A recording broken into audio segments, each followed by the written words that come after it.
Yeah, we're giving our opinions to Grant. Oh, okay, gotcha. That's what I thought. Okay, I was like, lost me there. Yeah, as far as distribution for myself, like I pretty much like people who own comic shops will find me at cons. That's most of what I've done so far. That being said, I don't have much of an answer. Although I will say that Lunar is the other one, right? It's on my short list of things to do before I start writing my next novel, to get into all that and start figuring that stuff out. So yeah, I don't have much of an answer, which why I'm glad you asked that, or you guys are talking about that. So I learned a little bit there just now. So thank you for that. Scott, how about you, sir? I mean, well, personally for me, I've never gone into the direct market. My sales, I don't think have been high enough. I just don't see any profit in it for me. I just see a lot of losses. So I made the decision up front to not try and get, at least at the point I'm at now, any kind of widespread like national distribution. If I'm going to go into the direct market, it's going to be more of a grassroots local effort. I mean, I'm lucky, I live near Boston, and there's probably 70 comic stores within an hour drive of my house. So there's lots of opportunities for me to just go to comic stores and do sort of a more of a local sort of thing. I just don't see a lot of, I never really saw, for me, any viability for that market, but particularly now with the stuff with Diamond. I was just reading today some stuff like about some of the newer things like Lunar. I know like Antarctic Press had a thing where they were basically saying that they haven't been able to get in with like Lunar and some of these new alternatives to Diamond. So for me, it would be if I was in a position where I was looking to do a broader distribution, I think I would be in a wait and see mode here. I don't feel like this is a great time to try and do something with Diamond. See if one of these other competitors sort of steps up for indie market. I'm a little skeptical that's going to happen though. Okay. Cool. Rob, you want to go first or you want me to do it? Good. Okay. So, I mean, I've gone through the direct market. It's been a while. I mean, like since the early 2000s. But my experience with it is that there is room for growth. But as you know already, if you don't have your core costs under control, or if you just have an expensive printer, I mean, I know you're currently printing in China, right? Yeah. Right. And I'll be honest with you, if you don't make at least $1 per book for a floppy or however you want a regular comic book, you shouldn't even be trying to do it. If you're doing a trade paperback, obviously you're going to make a lot more than that, right? Because like you said, there's a bigger ROI in that.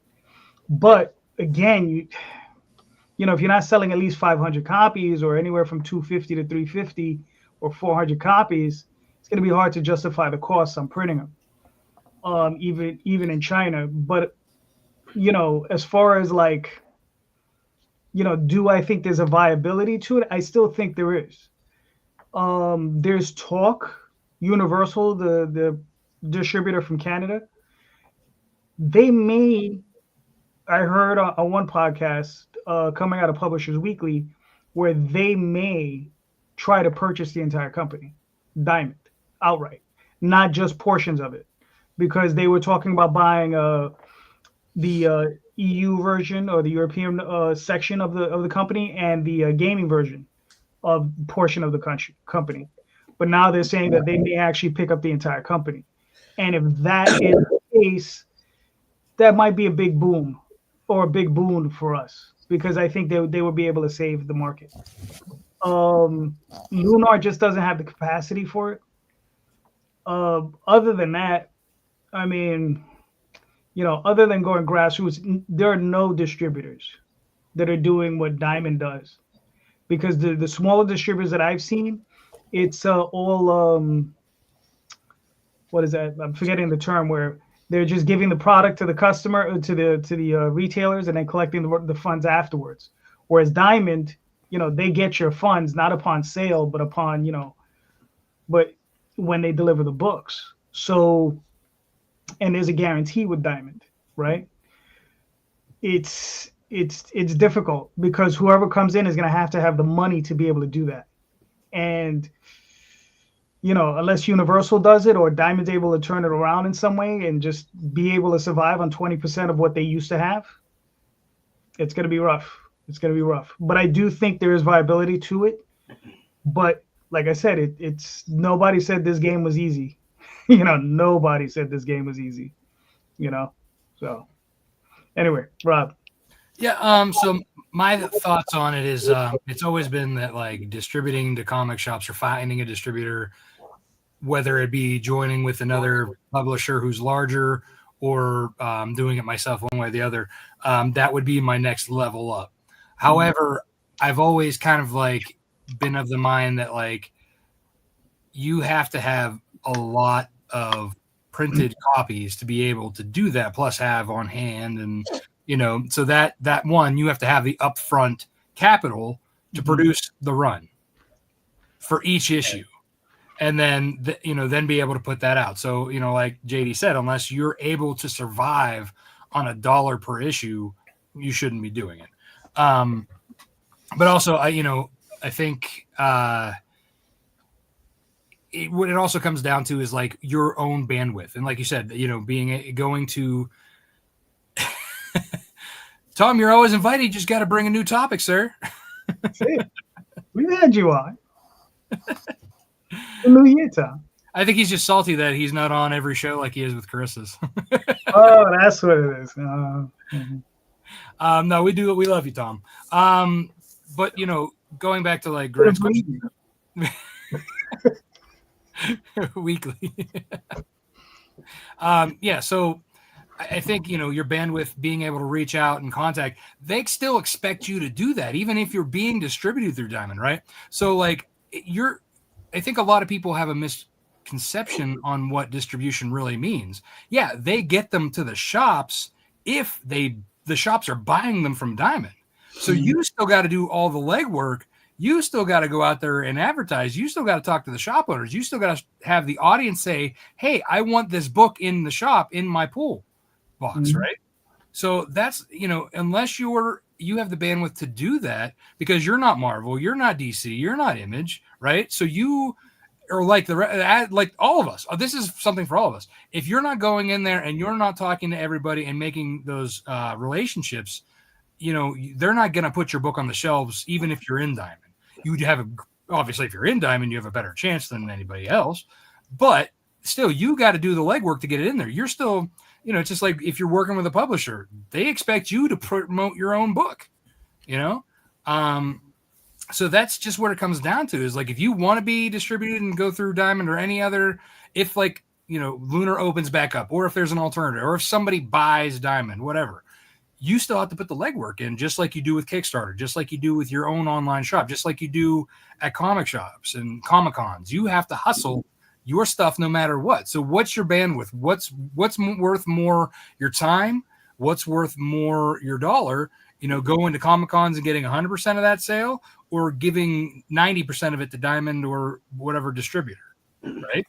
Or consignment at a comic shop. Or consignment. Yeah, exactly. I mean, one thing that I do, and I like has been working for me, is I have retailer tiers in my Kickstarters.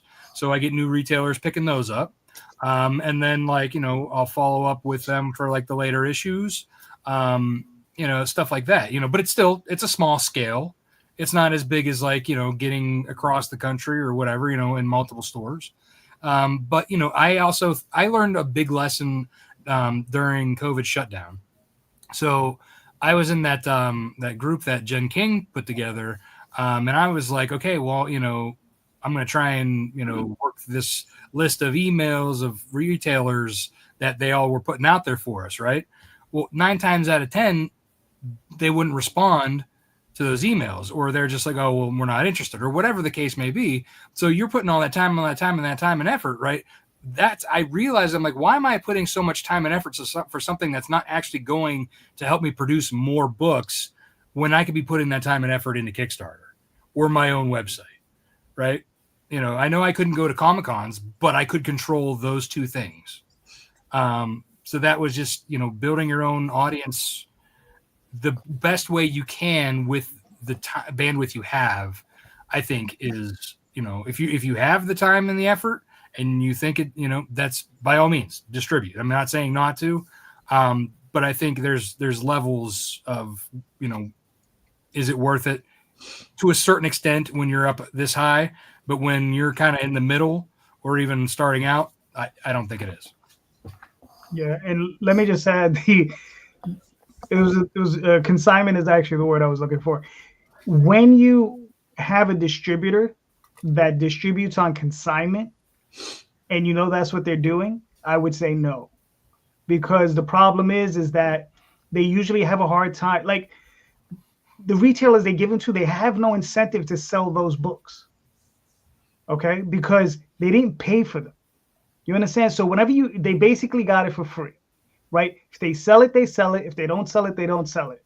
So it's no skin off their teeth. There's just a little space on their rack. And trust me, you're behind 20 Marvel comics. Yeah. So you're probably not even going to get seen. And it's up to you to follow up with them to find out if they even sold. That's the problem. No. Some of these distributors will do that on your behalf. But even then, it's like, I work with one guy and, I had gotten some small check out of a small payment out of him, but I haven't seen anything since, and I've sent them 3 cases of books. Yeah, right? There are a couple small shops around Pittsburgh that I'll do consignment with, but for the most part, I don't mess with consignment. Right. Yeah. I mean, listen, if you know the retailer personally, that's different, right? So if they're a local guy to you, that's different, but. If you're talking about, I'm going to go around to 50 shops and, just put your books on their shelves, it doesn't work, man. It doesn't work. Yeah, I stopped doing consignment because I kept forgetting who even had stuff. Exactly. And that happens too. And then sometimes you go in there and you'll be like, oh, yeah, I left you 10 books last week. I don't know who you are. Yeah. Oh, yeah, exactly. There's that too. Yeah. They're like, I had one shop. They were doing consignment for me. And I went in a month later or whatever. And I was like, hey, just checking to see if you guys sold those books. And they're like, oh, we put them in the boxes over there. It's like, well, you put them in a long or a short box or whatever on a shelf. It's like, well, that's never going to sell in there, Yeah, exactly. Yeah. That's the other thing is like, you can't just throw indies in a box. They'll never sell. Like that, like that. I think part of the problem is like there has to be kind of like sales reps in a sense too, that like if you're not able to rep yourself and go and try and sell these books to the distributors / retailers, like they're unless you have like the best cover ever and somebody's like, oh, I have to check that out, but 9 times out of 10 you're only seeing half the cover or just the title, right. On the shelves. So you actually have to like the retailer's just like, look, I'm gonna just get what I can to get my money back, right? I'm not doing your job to sell your books, so even if they do pay like pay the half off or wholesale or whatever it is, 9 times out of 10, they probably they have maybe like 3 to 5 books. They're just sitting there, at that point, they're still just worrying about getting rid of their lot of, the big 2 that they have, piling up. So again, unless you have a name that's going to draw to it as well, it's definitely a rough gig. And I feel like our focus could be done more, in other channels that actually profits us more to be able to produce more books. All right. We don't know if that helped, Grant, but we hope. So, you mind if I ask a follow-up question? Yeah, sure. Okay, so JD, you said that you used to do direct sales or the direct market. Yeah. What made you stop doing it? Well, I'm old, one. So I started my first book I printed in 92. So that's when I started. And I was selling, and at the time, and I've said this plenty of other time. So at the time, we had 14 distributors. It wasn't just Diamond.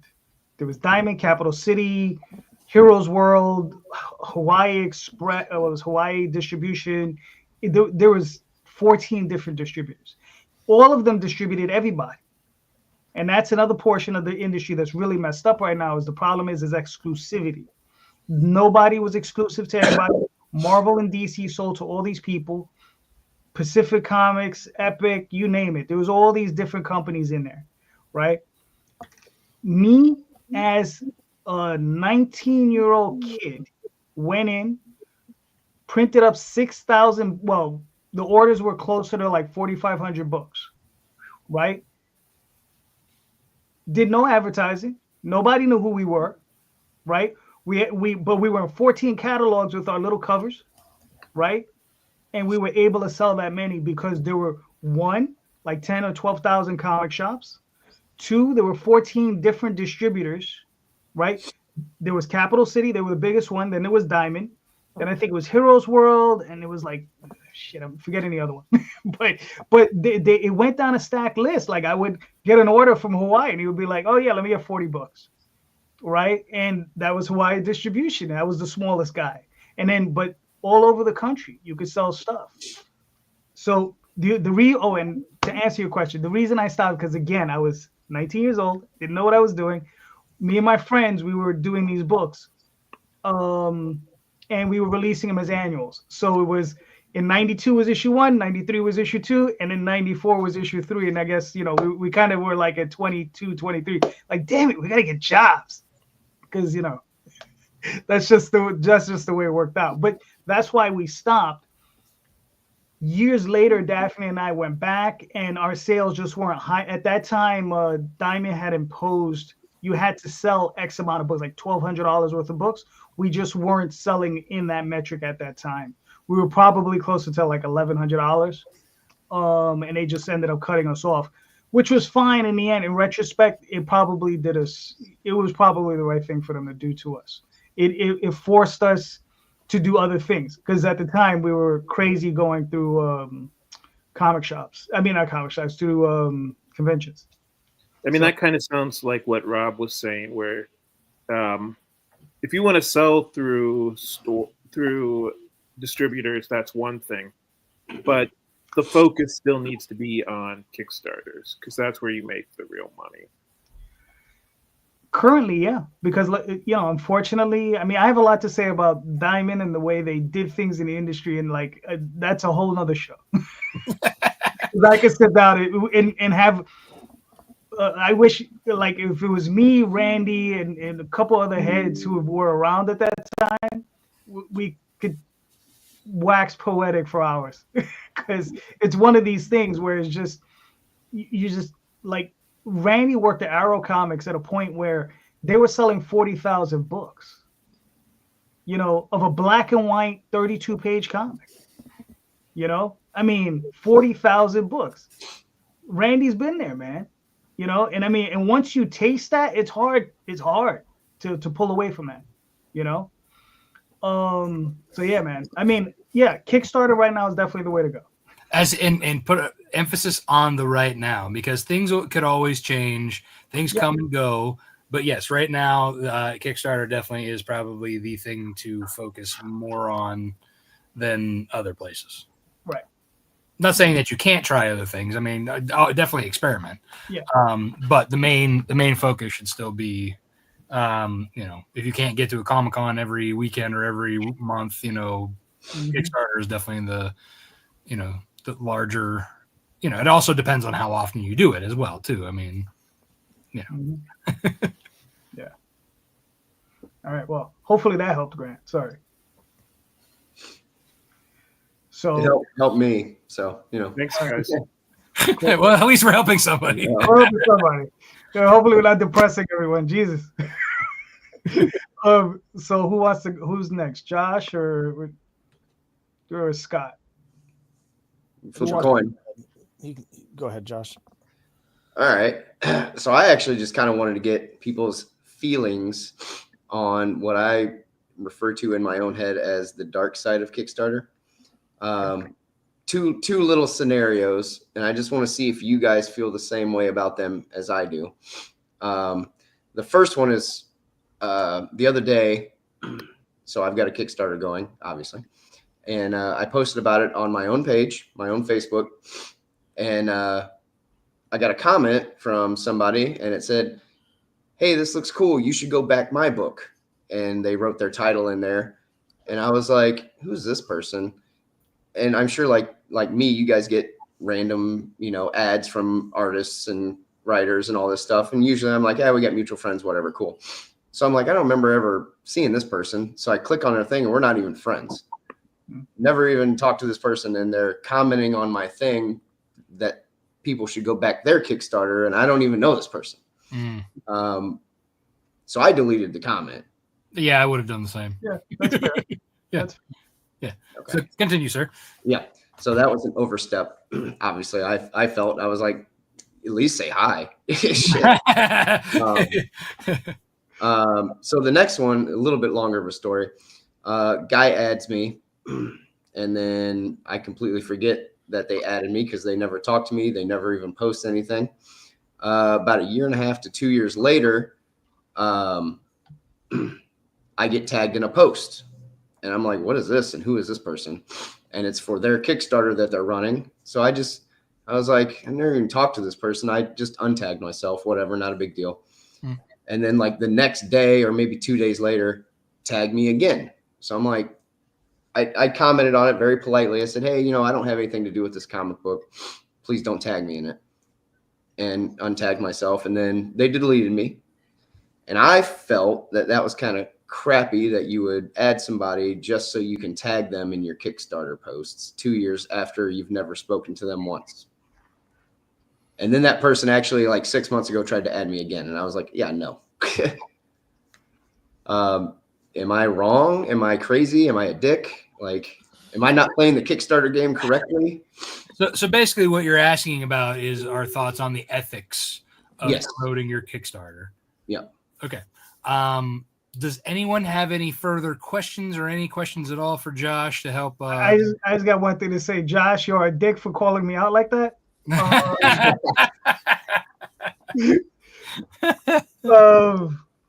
Yeah, I just follow up. So is this? I'm just wondering what platform is this on? Facebook that this was happening? This was, yes. Okay. Well, I'll say like, I only have a Facebook account for the comics. I deleted my personal account. Everyone on my friends list are other comic creators or whatever. There's a lot of things about Facebook that I strongly dislike, but for me, both of the things you're talking about are kind of a little more Facebook problems than necessarily Kickstarter problems. There's problems that I have with people contacting me and doing things on Kickstarter. But in terms of Facebook, so for instance, if I'm trying to like highlight a post or whatever, the way Facebook, I forget if it's what the tag is. I think it's just highlight maybe. I'll get notified that it'll be like so-and-so mentioned you and 38 other people. When I've tried that, what I've discovered is it basically picks. So I've got 1,500 people on my friends list. If I use that tag, it'll pick a random group of 50 people from my friends list and will tag them. It won't tag all 1,500, but it picks them at random. So I don't actually know who it's notifying that I've mentioned them on my post because I'm not actually mentioning anyone specifically. So that may be what's happening here is that they've put like a highlight and Facebook has just chosen you at random to notify you that you were mentioned in it. It's hard for me to say without actually seeing the post, but that's happened to me a number of times where it's like so-and-so mentioned you. And usually nowadays when I get a notification says that, I don't even look at the post because I know that it doesn't actually have anything to do with me at all. That's just one of the many ways that I don't like Facebook. But as for the other thing, I actually just saw something. Do you have any questions for him before we kind of continue into the answering? Yeah, no, I guess that's it. Sorry. Okay, so no worries. I always have to rein in JD too. Yeah, I don't think this was that Because I think I know what you're talking. Yeah, I've seen that in like groups and stuff where it'll say like at everyone or something like that. This was like me and 99 other people because I think that's the max you can tag, right? Something like that. That sounds legit. Yeah. Yeah, some weird arbitrary Yeah. Grant, do you have any questions for Josh, or shall we let Scott continue on with his answer and then move around? No, I think if you want to finish your answer, since you already started. All right, Scott, please continue, sir. My apologies for interrupting. No, it's fine. I was just going to say that in terms of the other thing you mentioned there, I haven't experienced that myself, but I just saw it the other day when I was on one of the many Facebook groups about indie comics, where someone posted something about their comic, and the first comment was someone saying, "Oh, this looks cool. You know what else is cool? My comic." And they're basically trying to hijack other people's posts. It's extremely rude. Or if it was the same person. When I see something there's like actually that, a lot of them out there. So when I see something like that, I make a mental note, and sometimes actually I have a list of people to avoid, but I make a mental note to myself, whatever that guy is doing, I'm not going to work with that person or cross promote with that person because it's extremely rude to do that. So I think they're just shooting themselves in the foot, but it's totally out of line as far as I'm concerned. Oh yeah, for sure. Same thing as cold messaging people that are in groups that you don't even know. Yeah. Yeah, just reaching out in the DMs. I do that all the time. But it's to invite them on my show, though. But that's a benefit to them as well as you, JD. Yeah. Usually it's not even a benefit. It's just a benefit to them. But, Grant, do you have anything for Josh? Yeah, I mean, at some point, pretty much everybody has done what you're saying. I would say the nice thing about social media is that it's relatively easy to just ignore people. Like if somebody gives you the you back my comic book, I'll back yours, I'm all right with that. What I don't like is 6 months after your Kickstarter's done, people emailing you and being like, hey, I have a Kickstarter out and I backed your Kickstarter. In other words, implying like I'm somehow obligated. It's a tit for tat. Yeah. Yeah, I don't like feeling like that either. It's a weird thing. Yeah. Yeah, I think again, it's all about like, having kind of like a moral compass with it too.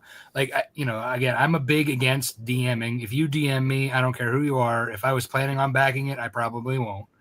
Or even if I did back it, and you definitely, if you DM me saying to back it, then I'm gonna be like gone. Yeah, if you hijack a post, you're done. So don't be rude, because one, that just like Scott said, it kind of shoots you in the foot on that.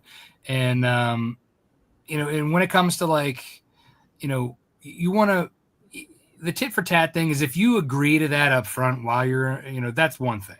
Right. Like, I try to back as many people as I can at the time. I can't back everyone. So I'll post like on my page, hey, I can't back everybody. There's 1,000 Kickstarters running. Please post your link, inviting people. That's one thing. I think sharing is a good thing as well. But I don't expect anybody to back my stuff. I don't expect them to expect me to back their stuff. Especially right now, having some financial issues with my company that I work for going under.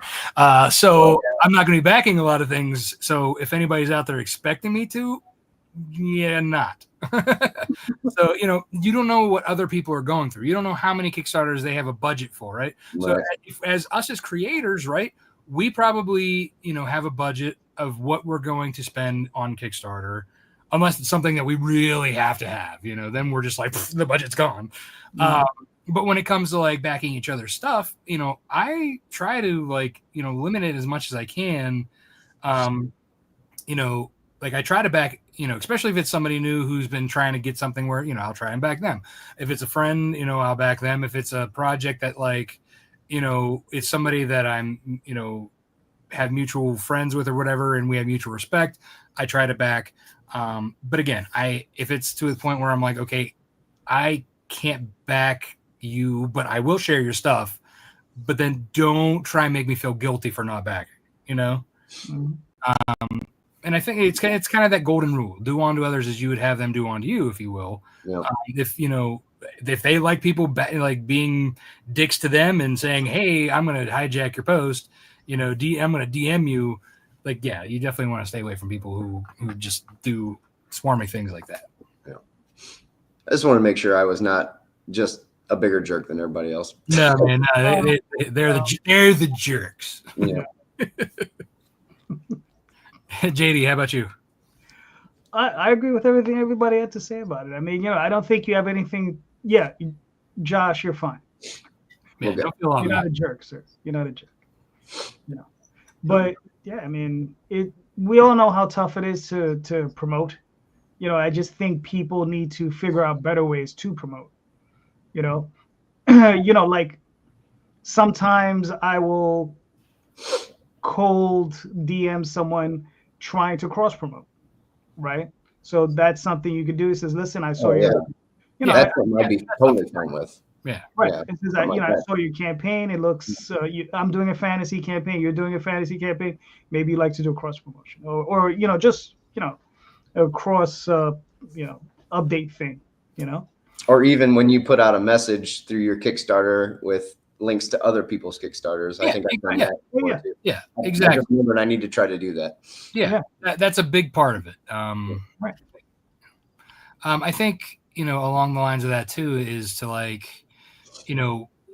people have to realize too, is that if you are a Kickstarter creator, you're not technically the artist or the audience of another Kickstarter creator. Yes, we do back each other's stuff often, but really you want to find your audience and promote to them properly, not bogart somebody else's. Right. Well, and also, I mean, I can't financially back every single one of my friends' books, because at some point you look at your friends list and you're like, oh my god, every single person on my friends list has something that they're, especially because I literally have a giant box of to read books, which I mean, I'm never going to be able to read all the books that I have currently, I don't think you're trying hard enough, sir. I was going to say you're doing well to just have one box. I mean, I've got. Yeah, I'm pretty sure I'm up to 3. Plus, my bookshelf is starting to fill up with trades. I got back issues. I've probably got 3,000 or 4,000 back issues that I've bought that I haven't had a chance to read yet. So one box sounds pretty good to me. We've got issues. See, I got you all beat. I have Ewoks #1 sitting on my table, and it's been sitting there for like 3 weeks. I have not read it. That's it. That's the only book I haven't read. Okay. So Good for you. Argo makes a good point too, because the people who will hit you up and be like, "Hey man, I backed your comic book and you didn't back mine." Those are usually the guys who don't have like any cheap tiers, and that drives me nuts. Like you should have at least one tier that's under $10. Yeah, or like a digital one for $5 or whatever. Right. Yeah. Or the $1, okay, I'll throw you, $5 or whatever. But again, I think like lately I've been more choosy. Well, at least before the whole job situation, I was starting to get choosy, and then I was like, okay, maybe I should wait for the trade. Because at one point I was like, I'm getting the single issues and I'm getting the trade. This is crazy, So, but yeah, I mean, as much as I, want to help out at this point, it will be mostly shares for me until hopefully in the near future when something changes. My boss just told me today we're hiring. So if you want to move to Ohio. Unfortunately, I am landlocked to this area because of I almost commented on your post about that, and I was like, it's not even a fun joke right now, probably. So decent job though. Well, can it be done remotely? It cannot. There you So go. if it's anything like yours, I know you drive around a lot. Yeah, this would be fixing chairs for dialysis centers. Yeah, I'm probably not qualified for that. Yeah, it's actually not that hard, but it'd be all over the place. Yeah. All right. So, Josh, we hope that helped. Yeah, I feel better about my self-esteem. All right, good. Because, yeah, you're not a jerk, man. You're cool people. Because you're not a dick and you have a job. Yeah. At least I can laugh about it until later when I'm off screen. I'll be crying about it. Yeah, you'll find something, dude. You'll find something. Thanks. Yeah, you're done, man. God, I hate to ask. Did you get severance? No, God. So it's so bad and so bankrupt that the owner is taking out of his own 401k to make sure everybody gets their last pay. Wow. Yeah. That sucks. Hopefully, man, this will be one of those things where it's like bad now, but it'll turn out later in life. You know, a year or two from now, you'll be like, this was the best thing that happened, that it forced me into something new. I've had that happen a bunch of times. I hope that happens for you, dude. Thank you. I appreciate it. Yeah. I mean, I'm hoping either I land another great job or that somehow this comic book thing takes off. That'd be nice. But, I think just based on experience, I better keep applying. Like I was telling Grant, this is not an easy thing to do. Like, remember what Jack Kirby said: comics will break your heart, kid. Right? Certainly. Yeah. And working for somebody else who apparently isn't good with money. Yeah. Anyway, so yeah, enough of my woes. Josh, does that answer your questions then, sir? Yeah, I think so. Okay. We're good. Scott, what do you have for us, my good sir? Well, so the issue that I've been having recently is I've been really struggling to get new eyes on my campaigns. So I've been on Kickstarter for almost 6 years now. I've done 16 campaigns. And up until about a year ago, it was pretty consistent that my campaigns would generally be probably 60 to 65% returning backers and like 35%, maybe 40% new backers.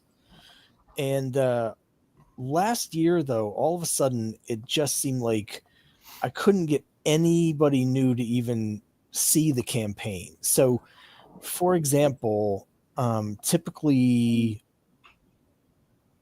very consistently for, say, my first 13, 14 campaigns, my conversion rate for my followers was almost always exactly 30%, sometimes 27, right? The last campaign that I had for my Fantasy Comic Quest number 4, which was in October, instead of having like, say, 65% returning backers and 35% new backers, 91% of my backers were returning backers. I had 132 backers, and I think only 10 or 11 of them were new. All the rest were returning backers. And so my conversion rate on my followers ended up being almost 50%, because everyone that was following the campaign was basically my returning backers. There were people from my mailing list, people from my previous campaigns. I've been having a lot of issues with just getting the word out. Like, people aren't seeing that the campaign is there. I can kind of tell this from the metrics. And, I've been noticing things like my Instagram engagement is way down. They're throttling the posts. Same with Facebook. It's like the more I post about the campaigns, the fewer and fewer and fewer people see them. So I'm getting things where, I've got, say, 680 followers on Instagram. If I post on there, I usually only about 25 of them see the post. Same with Facebook. I'll post about it. I'll get like 1 like, 2 likes, no comments, no shares. People just aren't seeing those posts. And I'm seeing that across the board with everything. And so I'm trying to figure out new ways to get eyes on the campaign, because like a lot of people, big problem I'm having is that when I'm having my returning backers come, they already have all the previous issues. So my per backer average pledge is very low. And if I bring in the new backers, they have a much higher because they're getting like all the back issues. So right. I really need to have a steady flow of new people coming in, and I just am stumped doing it. Now, having said that, one thing I should say, because I know I'm going to be asked this, I made the decision at the beginning to basically do this sort of grassroots. I haven't done any paid advertising at all. But all the various grassroots sort of social media, whatever, they just all seem to have died in the last year, and I'm stuck as to new strategies. So that's my question, is like, what can I do to get new eyes on it? Okay. Does anybody have any follow-up questions for Scott to be able to help him workshop this? I have a couple. Okay.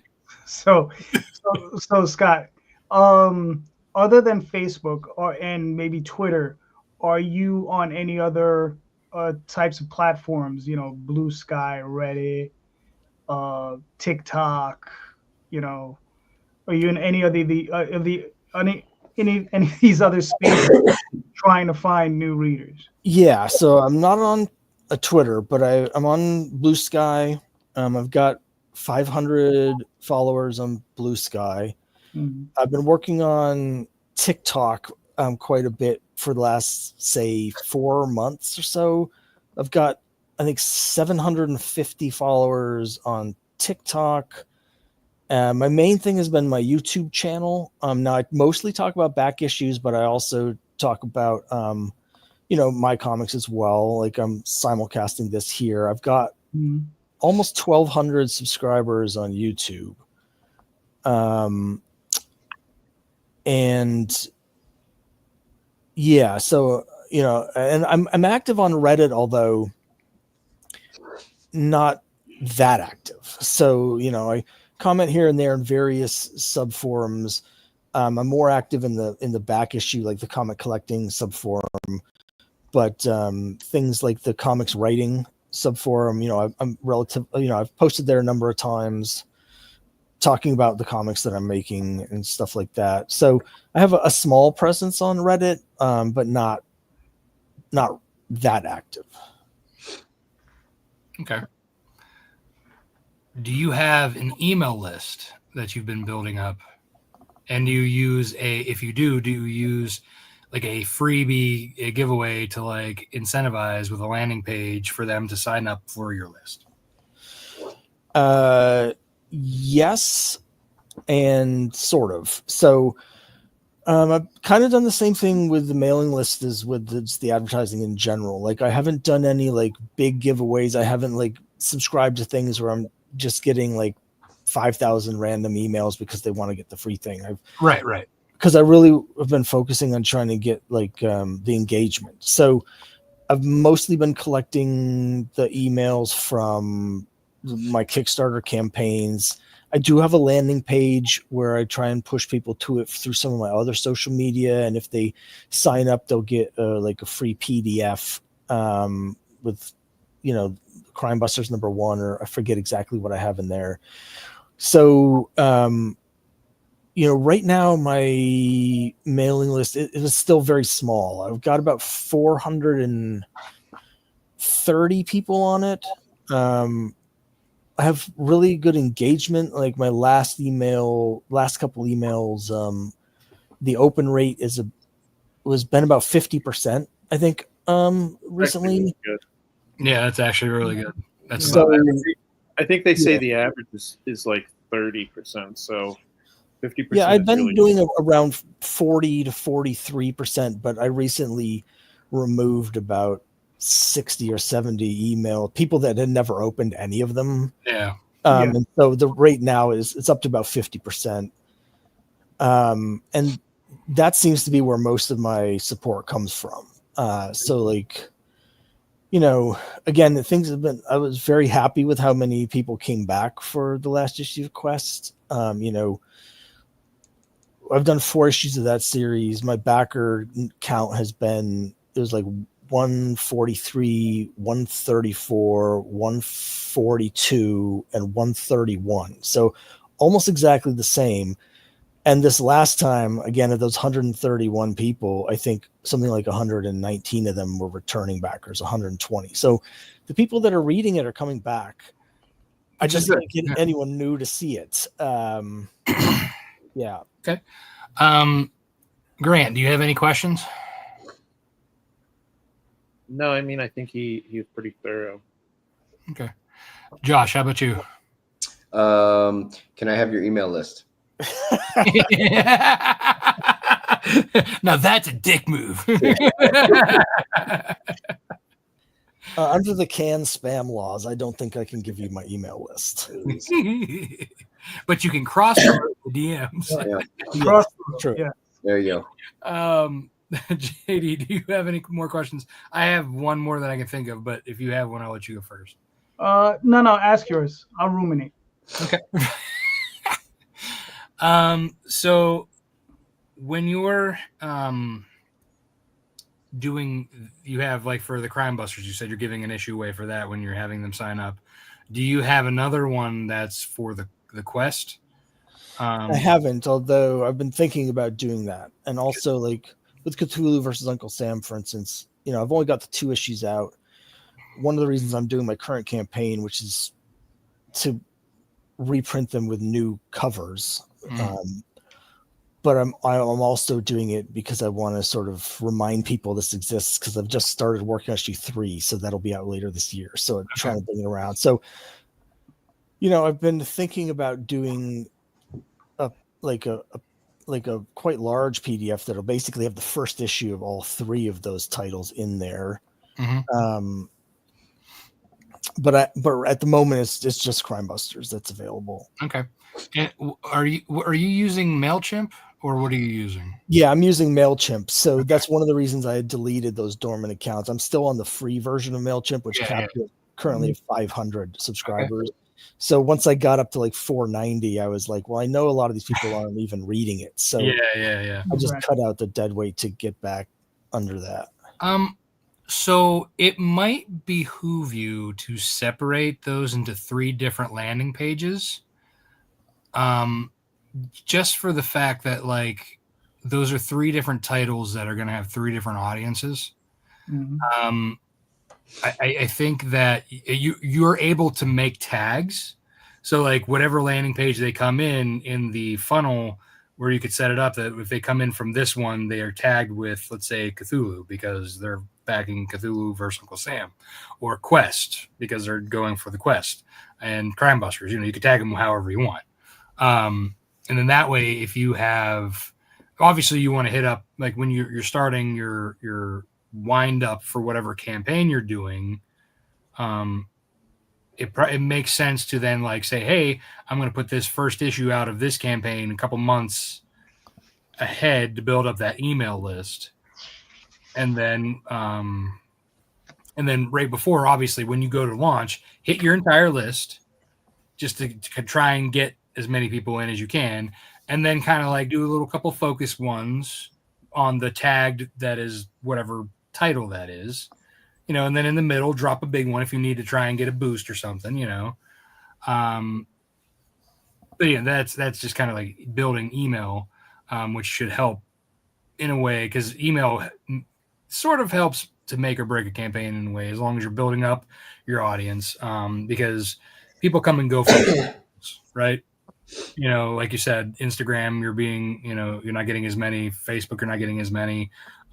Trying to pull these people from different places into your list is really, then they're centering around you, right?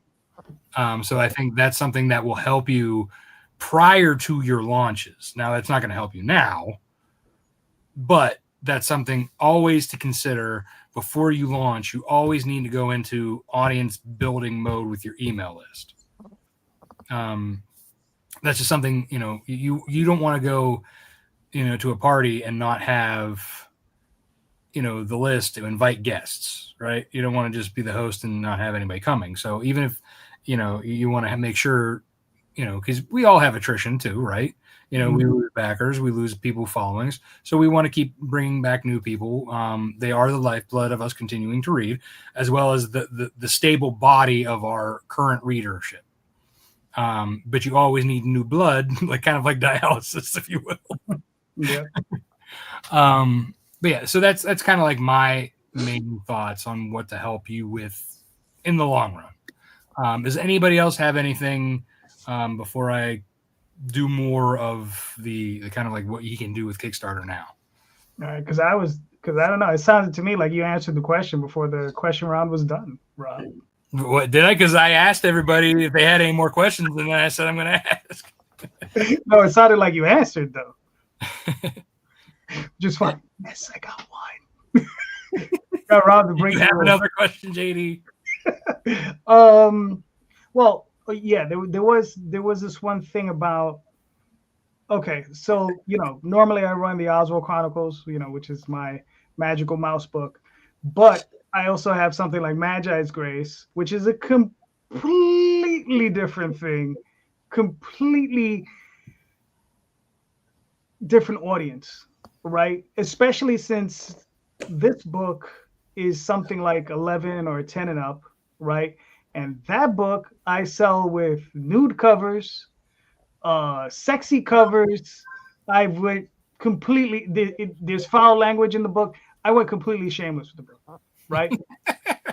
Now, the thing is my question to you is have you looked at the comparisons between your different campaigns, like Rob was asking? Because they are different groups, and you're going to find some are going to be a little bit higher on one end. Because I know you had a Mannix cover that he had done for you for one of your other campaigns. Really nice looking cover of a young lady with holding a sword and she's wearing armor. Did you see the metrics on that were maybe a little bit higher because you had a young lady on the cover? She's not nude or anything. Sometimes you just need a pretty face and a great illustration. So Carissa Grant with her latest Western Supernatural, exactly, that one very sexy cover of her main character, or one of her main characters, and that brought the boys to the yard. Right. Yeah. So I mean, have you looked at like those parallels? You know what I mean? And maybe tried to like with something like Abraham Lincoln versus Cthulhu, it might be a little hard to work that in, right? But which I understand. But I mean, have you looked at those comparisons and tried to make those comparisons? Kind of, if I understand the question right. So, I mean, one of the reasons that I started Quest, besides the fact that I just wanted to tell the story, is because with Cthulhu versus Uncle Sam and Crime Busters, even though they're different styles, they sort of take place in the same universe, so they're sort of connected. Right.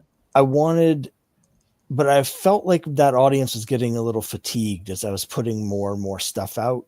Mm-hmm. So I started Quest to try and attract a totally different audience. So my idea was to sort of alternate between the two, so I'd have sort of different bases that wouldn't be as exhausted. And that sort of worked. But it means that I have almost no crossover between those two audiences, even though when I do my mailing list, I'm like, hey, here's all the stuff I'm doing.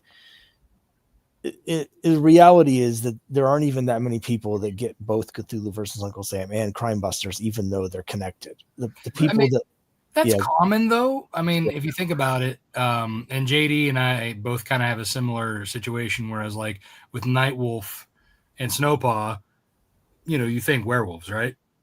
I only have 50% of my audience who will back both. Right. And then JD does have, with Oswald and Tall Tales, and then with Ego Raven for Daphne, like that, there's barely any crossover between there, and they're all fantasy, Yep. Yeah, but to be specific, like, the main character of Quest is the female character, so she's kind of highlighted on most of the covers. The Carlos Herrera one was gorgeous, by the way. Yeah, I mean, I every issue I have, I'm bringing in like a new sort of artist spotlighting with this virgin cover, and basically, I mean, I haven't brought in like any like huge names or anything, but in terms of the metrics, it hasn't mattered. My overall backing has been the same, but also the backing for those covers, like at that level, it's been almost exactly the same, regardless of like which character's on the cover, who's drawing it. I haven't really noticed any difference. Like with Crime Busters, it's a little different because that's sort of like a Scooby-Doo sort of thing. It's drawn more in Archie style. You know, so that's not something I would have like a sexy cover or anything on like that. But you know, I do a lot of variants, mainly just because I like doing them. Because as I look at the metrics, like had to see how the covers are doing, and honestly, from issue to issue, the numbers are almost exactly the same, regardless of what the cover is, what the subject of the cover is, and who's drawing it. They seem to be the same. The only cover I've had that really was sort of an outlier, and I've sold out of it, was a cover I did that was an homage to Hulk 181. That was it.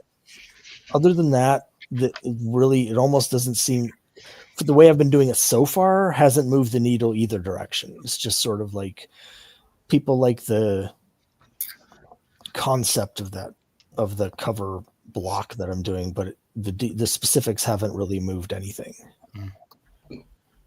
And that could change. Like, so let me ask this. Some of you may have more experience with this. Like, I've considered bringing in sort of more expensive, popular artist who maybe has like a large following in social media. The people I've been using, I've loved their artwork. I haven't noticed any kind of boost from their fans or anything from any of them. So I've contemplated trying to figure out like which artists, you know, have the big fan bases that are really engaged, and maybe spend more money to hire them to try and get those people to come in. I don't know if that like would convert into people that would only buy that person's cover, or whether maybe they would stay for other issues. Like, I don't know if anyone has any experience trying that sort of thing. That's really hard to say. I mean, you guys mentioned Carissa Grant before, and I did notice that this most recent Kickstarter, she really jumped up, and she's crediting all of it to the one cover.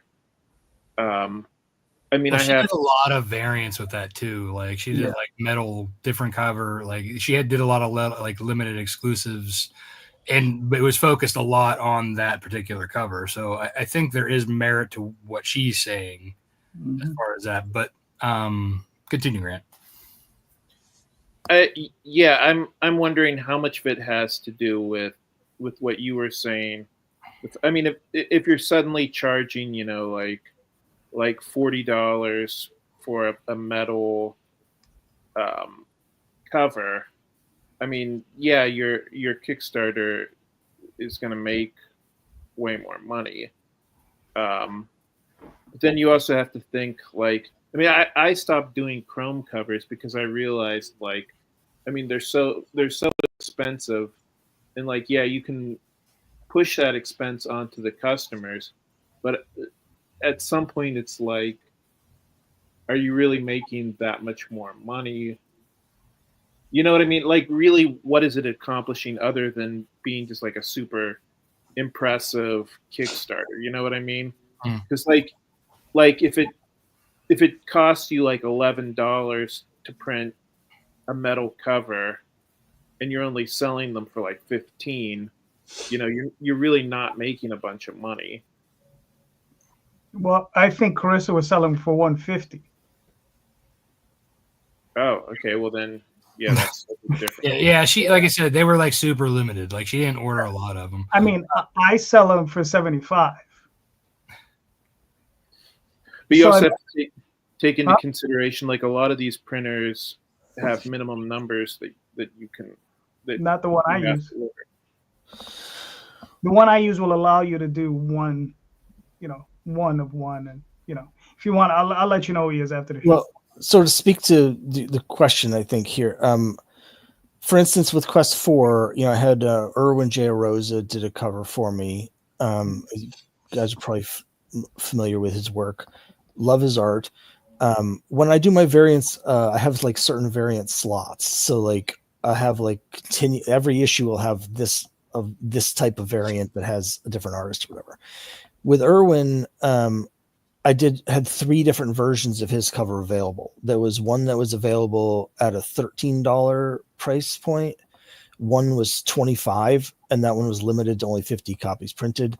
And then I did a metal at $59 that was limited to 25 copies. And again, with the previous issues, I've had the same sort of price point slots, but with different things. I had essentially the same number of backers at each of those levels as I have with the previous campaigns.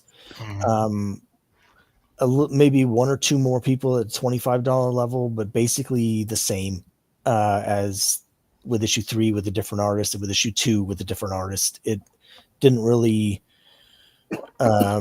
the different price points, with the more expensive versions or whatever, none of that really changed from one issue to the next. It didn't move the backer count up. No, It didn't change anything. I think it depends on the artist too. Let's say if they just have a social following, but that doesn't translate to Kickstarter following.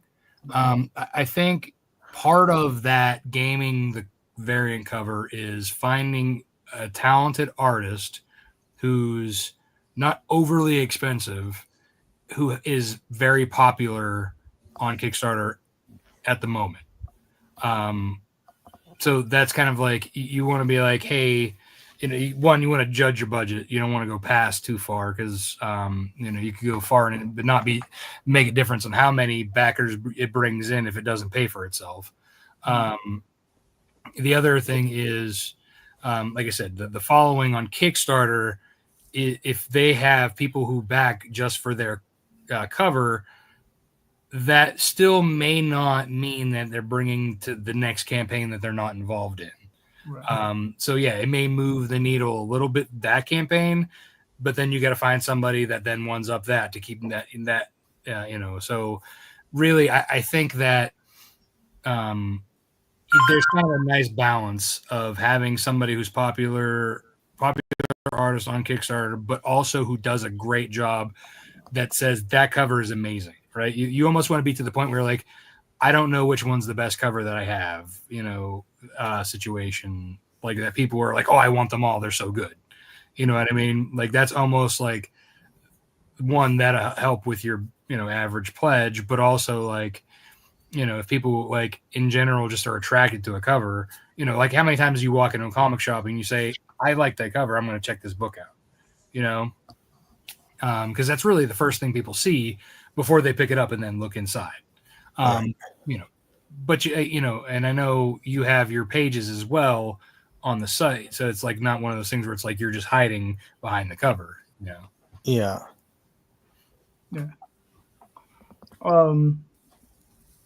So are we answering this question now? I think we've been kind of answering them. I don't know if Josh has had a chance and had an opportunity. Honestly, you guys are more successful at Kickstarter than I am, so I'm basically just trying to absorb everything. The one thing I would say about the variant covers is sometimes if you have an artist and they have a fan base, those people might not be comic book readers. They just like the art. So you're not actually even getting a chance to get your story into their head. They're just buying that art, basically. Maybe. I don't know. There are some who chase art and don't read, but has anybody else have anything for Scott, particularly about bringing in new audience to this Kickstarter running? Yeah, just work with different artists on each campaign too. Bring in new people. That's my whole thing, is try to bring in new people and I don't know, rotate the people through that way, I guess, and hope they stay for you. Well, one of the other things that you could try, we've discussed it earlier, is like, have you done update swaps with other creators? Yeah. So, one of my strategies, Mhm.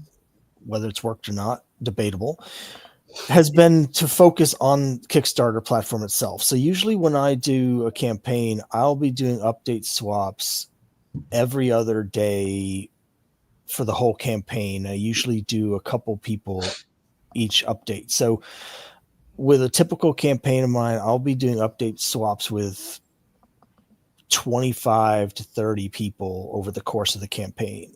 And because my thought is rather than try and drive people to Kickstarter, why not target the people that are already on Kickstarter to buy comic books? Mhm. And it feels like, and I don't have the data for this really, but it feels like the last year and a half, that's been a lot less successful. Mhm. Yeah. Yeah, I think that is the case too. I also feel like the economy has a lot to do with that in general, because I feel like no matter what level you're at, you kind of like we've been feeling that, especially when it comes to like people. I think they're used to it now, saying, "Oh, we see other people's things, all the time." Like that's not like a new trick, It's almost old hat that they probably don't even acknowledge it. That's why I think when we taking the next step and doing a cross collaboration item, that helps. But then I feel like that also kind of has, kind of hit a flatline plateau, if you will. So I think it's just experimenting with new things, is kind of like where that people have their audience. Sometimes they're just like, well, I'm only here to back this guy. Other people are there. One of my backers, I follow her, and I swear to God, she's backing campaign after campaign after campaign. Because like I get the notifications on my phone. I'm like, where does she get this money from? She might be independently wealthy, sir. So, apparently, or just really likes independent comics. Yeah. So for me, the cross promo hasn't been as helpful. I think, like you said, it just got a little bit over. People overdid it. You know what I mean? To the point where people were sending out like cross promo updates like almost every day, and it got to the point where people just stopped reading them. From listening to what you were saying, Scott, the big thing I would say is I would be a little bit more aggressive about trying to get emails for my newsletter. Do you do conventions at all? Yes, not as many as I'd like. It's something, it's actually a point of focus for me last year that I completely failed at, which is that I go to conventions, I sell the books, and then whether they like them or not, I never hear from them again, because so I'm like, I want to focus on when I sell a book to someone to get them to sign up for my mailing list, so that if they do like it, they're there. That's the biggest thing. Mm-hmm. But I really haven't been doing that. The newsletter, yeah. Well, I mean, I don't know what to tell you other than you know. I would say the email address is almost more important than the $5 or $6 that they're giving you. I would even say too, like try and put it in when you're giving your spiel, even like when they're in the middle of doing kind of like the when they're checking out with you, right? There's that period of time where you're doing the transaction. Like let's say if you're doing just the cash or doing with the Square or whatever you use, there's that period where they're just standing there while you're like counting money or whatever, that you could be like, hey, while I'm doing this, would you like to sign up for my email list? And whether it's a clipboard or an iPad, which I think MailChimp, and I don't know if it's updated anymore or active, but I have on my old iPad that I use regularly, but it doesn't import like it used to. So I have to like manually import it. But MailChimp did have an app where you could have them just type in their information and then you have it there digitally. So that's something that they could be doing while you're checking them out. So they're not just standing there waiting for you, but they're actually doing something. So that would help in the process of, getting them signed up. Or if they're about to walk away from a table, another nice thing is either having a postcard or a card with a QR code or a web address for them to go to your site and to sign up if they're not interested in doing it at the table. Yeah, those are good ideas. It's something like, I mean, I only do 4 or 5 shows a year, but it's something that I'm aware that I have not been a missed opportunity. So something else. I mean, you were saying that you're with MailChimp, which I know has a maximum of 500 emails, which I mean, that's really going to hinder you. I would definitely sign up for one of the I don't even know what that's called, like one of the newsletter softwares that Substack? don't have, yeah. I mean, I didn't want to advertise specifically for Substack. I mean, that's what I use, but I mean, there's no reason to not use Substack because it's basically the exact same service, but there's no limit to it. Yeah, I've been thinking about doing that. I just haven't looked into it yet. But it's, and once I get another 70 emails, I'll have to change something because I'll hit my limit. So yeah, because or upgrade to the paid version, which at that point is yeah.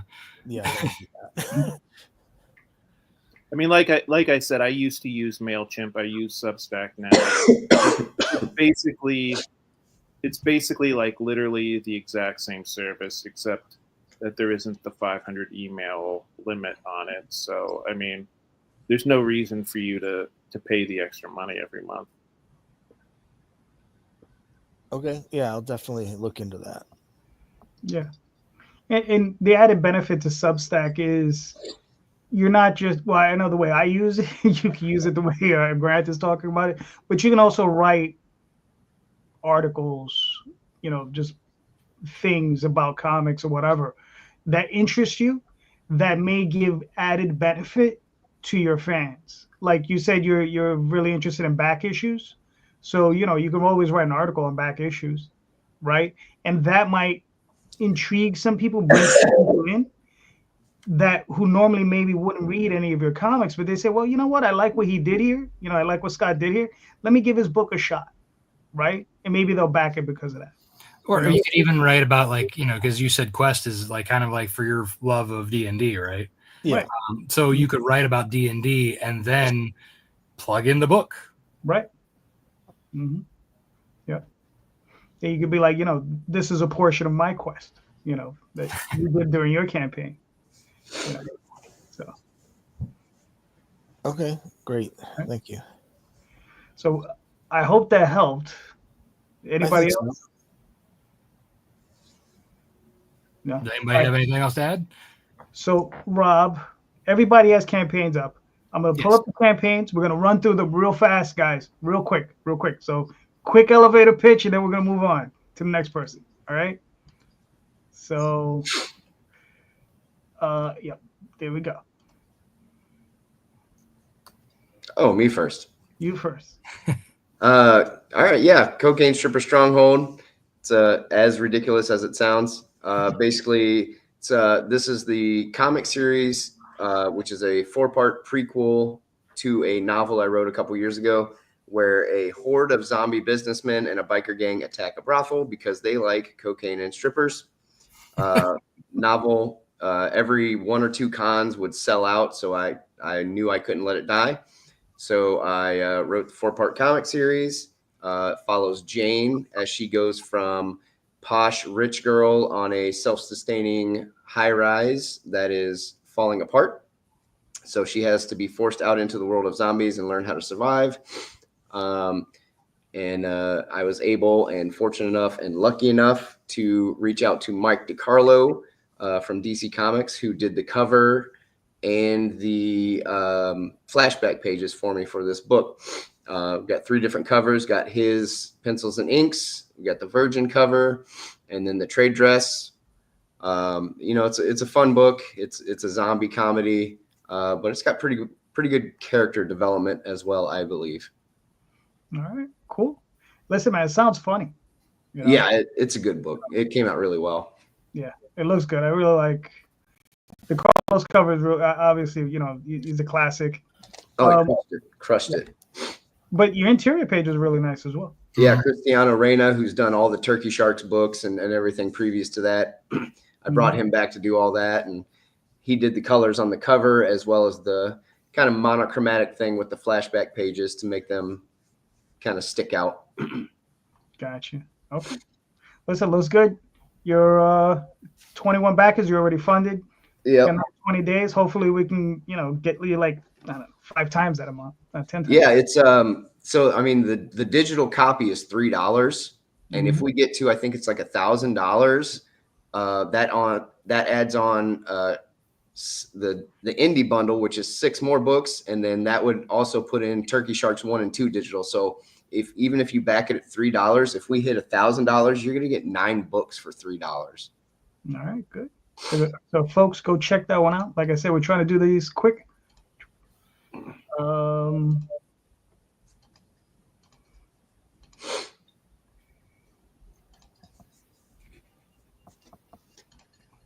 right.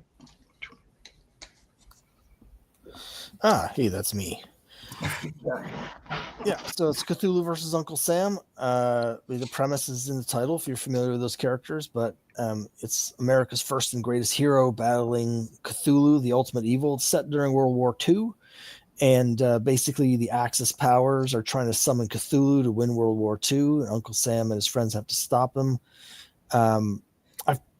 I basically packed it with all the fun stuff that I could think of. So it's got time travel and talking dogs, and the Statue of Liberty is actually a giant mecha robot that battles Cthulhu at one point, and there's other dimensions, and professional wrestling is a big part of the plot for the first issue. Each issue is 32 pages, full color, and it basically sold out of the regular versions. So this Kickstarter is to do the new anniversary covers, which are designed to look like the Marvel Comics 25th anniversary covers from 1986. I've been putting out a line of those for all of my comics for the last year. We also have, other variants. We got the propaganda poster variants, and we did some variants. Ryan Mendoza, who draws Miskatonic High, another Cthulhu centric title. He did the Adventures into the Unknown variants, which is an homage to the first horror comic, Adventures into the Unknown.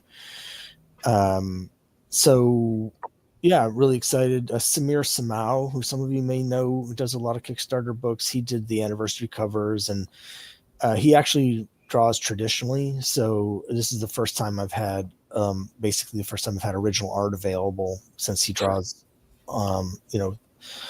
that way. And so we've got for my comic. Yeah, he's really good. So it's a perfect time to jump on board, pick up the first 2 issues. Samir is actually drawing issue 3 for me right now. We've had kind of a 2-year hiatus. I've been Jay Piscopo is the original artist, but I'm switching over to Samir at this point. So it's a great time to get on board and pick up the set of the new variant covers. It's also technically a make 100 because the variants are limited to 100 copies, pretty much all the different variants. That's the whole pitch. It's just a lot of fun, a lot of Uncle Sam and Golden Age public domain superheroes that I've sort of revived are fighting against Nazis and cultists and Cthulhu himself. Very nice. Well, you funded, you got 31 backers, you got 23 days, you got a lot of time to make some more bucks. Really good. Yeah, I put in a lot of time so I could come on podcasts like this. I didn't want to end too soon. I wanted to have a chance to talk to people like you guys. You're a lot smarter than me. All right. So Grant, here you go. Talk to us. Beowulf. Yeah, so Beowulf, Grendel's Curse. This is the sequel / prequel, the comic book I put out last year. And yeah, it's 30 pages. We're doing really well. I was hoping to get halfway in the first 24 hours. That didn't quite happen. But basically, all you need to know is that in this one, he goes up against his two greatest foes, Grendel and Grendel's mother. Very nice. Specifically in issue number 1, he goes up against Grendel's mother. All right, cool. And you got, it looks like, what, another 40 days? Right. All right. So you got another 40 days. You got 47 backers. You're almost halfway there. I don't think you're going to have an issue. You know? Who's the artist on this cover? If you don't mind. Let me, Mendoza. Sorry, let me look it up. I should remember this, but I'm bad with names. I should have known you were going to ask me. It is, I think, Daniel Mendoza. Daniel Mendoza. Okay. Well, you did a really nice job. I mean, you always do a nice job on your interiors, so. All Thanks. right. Good job. All right. So I don't think you're gonna have an issue making that. Yeah, I think we should be good. But thank you, and thank you for having me on your show. Oh, You're very welcome. Thank you for coming on, all of you. Hold on. There's this other guy here. He has this thing. Oh, that thing. I'll look for that. Yeah. So right now I'm running an experiment. I'm not actually on Kickstarter for once. I am actually running a backer kit during their Pintopia and Plushies event. So this time it's for the new Snowpaw plush that goes along with the book and the Nightwolf plushes. And yeah, I got the whole team behind me as we speak. But yeah, so basically the premise is the two werewolf pups are going trick-or-treating, and their monster school classmates who happen to be witches are jealous of them, and there's more tricks than there are treats. Mm-hmm. Very nice. Then let's see. Rob, your campaign is really long. Aren't they always? Yeah. All right. But I think you're almost there, right? No, I'm more than halfway. I'm like halfway, yeah. almost 70%, I think. Okay. How many days did you run it for? It started last Thursday, so I think it's like 24 days? Yeah, something like that. So it's Pintopia is like everybody launches at the same time and everybody ends on the same time. So that's why there's that bar there that it says there's 167 funded and 177 still funding. And then it shows like the total raised and the total backer accounts. And yeah, so yeah, it's an interesting, it's very like cross promotional heavy. So I'm also working with Tyler James with his C is for Cthulhu and the Attic Door Media team. They're basically you back both campaigns or all the campaigns, and then you get free pins. All right, cool. Like I said again, I don't think you're gonna have an issue. I think you'll make it. So very nice. So this one is new though. The girl. Yeah. The Snowpaw plush is the new one this time. All the others are already in hand and in stock. But this is funding for the new Snowpaw. All right, cool. Very nice. Very nice. All right. So we got one left. Real quick. All right. So this is my book, The Oswald Chronicles, Passing Queens and Making Homes, issues 1 through 8, now in full color.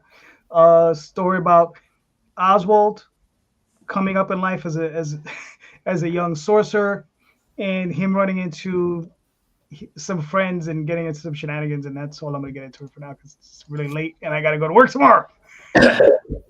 But so there it is. But it's on Kickstarter for another 12 days. So there you go. Thank you, gentlemen. This was awesome. You guys are all great. Rob, do you have anything else to add to that? No, yeah. Thank you all for coming on and sharing your projects and your workshopping issues. I hate saying it's issues. I know, just whatever. We like being able to bring you guys on and kind of workshop through things that you may be struggling with and kind of helping each other. That's why we do this. Yeah. It's kind of our way of giving back to the community And you guys are always welcome to come on, and we'll help you do stuff. And anybody out there who may also be struggling with something in the comic book industry, reach out to us and we will get you on. All right, cool. So to end the show, Scott, please let everybody know where they can find you and your works.